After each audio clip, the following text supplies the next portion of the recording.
अनजाने में किए हुए पाप का प्रायश्चित कैसे होता है। नमस्कार दोस्तों, आप सभी का वेद विद साइंस नामक चैनल पर स्वागत है। अगर आपने अभी तक हमारे चैनल को सब्सक्राइब नहीं किया है तो देर किस बात की, चैनल को अवश्य सब्सक्राइब करें और बेल आइकन को ज़रूर दबाएं ताकि ऐसी ही खास लेटेस्ट अपडेटेड वीडियोस आपको जानने और सुनने को मिलती रहे। बहुत सुंदर प्रश्न है। यदि हमसे अनजाने में कोई पाप हो जाए तो क्या उस पाप से मुक्ति का कोई उपाय है। श्रीमद् भागवत जी के 6वें स्कंद में महाराज राजा परीक्षित जी ने श्री सुखदेव जी से ऐसा प्रश्न कर लिया। बोले, भगवान, आपने 5वें स्कंद में जो नरकों का वर्णन किया है उसको सुनकर तो गुरुवर रोंगटे खड़े हो जाते हैं। प्रभुवर, मैं आपसे ये पूछ रहा हूँ कि यदि कुछ पाप हमसे अनजाने में हो जाते हैं, जैसे चींटी मर गई, हम लोग श्वास लेते हैं तो कितने जीव श्वासों के माध्यम से मर जाते हैं।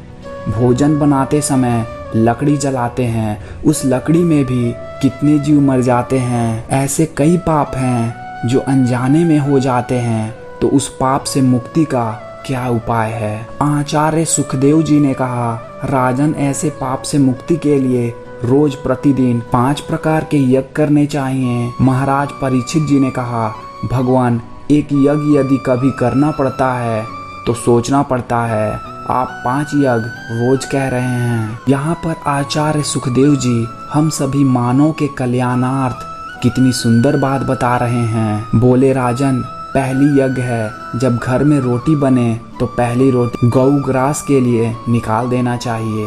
दूसरी यज्ञ है चींटी को 10-5 ग्राम आटा रोज वृक्षों की जड़ों के पास डालना चाहिए।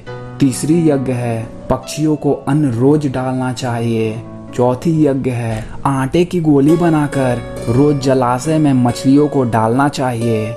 5वीं यज्ञ है भोजन बनाकर अग्नि भोजन, रोटी बनाकर उसके टुकड़े करके उसमें घी चीनी मिलाकर अग्नि को भोग लगाओ।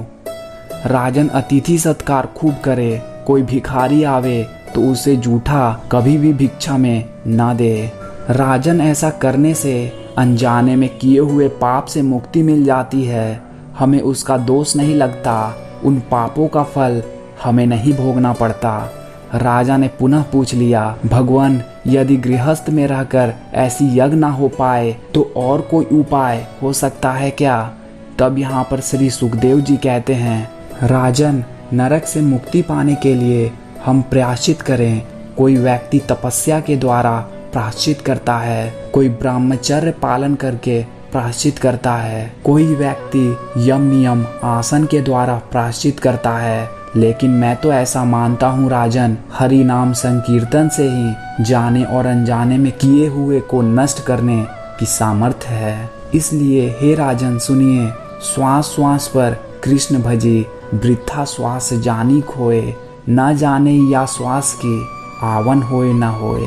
अर्थात राजन, किसी को पता नहीं कि जो श्वास अंदर जा रही है वो लौट कर वापस आएगी कि नहीं, इसलिए सदैव हरि का नाम जपते रहें। मैं तो जी महाराज आप सबसे यह निवेदन करना चाहूँगा कि भगवान राम और कृष्ण के नाम को जपने के लिए कोई भी नियम की जरूरत नहीं होती। कहीं भी, कभी भी, किसी भी समय, सोते जागते, उठते बैठते गोविंद का नाम रटते रहो। जय श्री कृष्ण।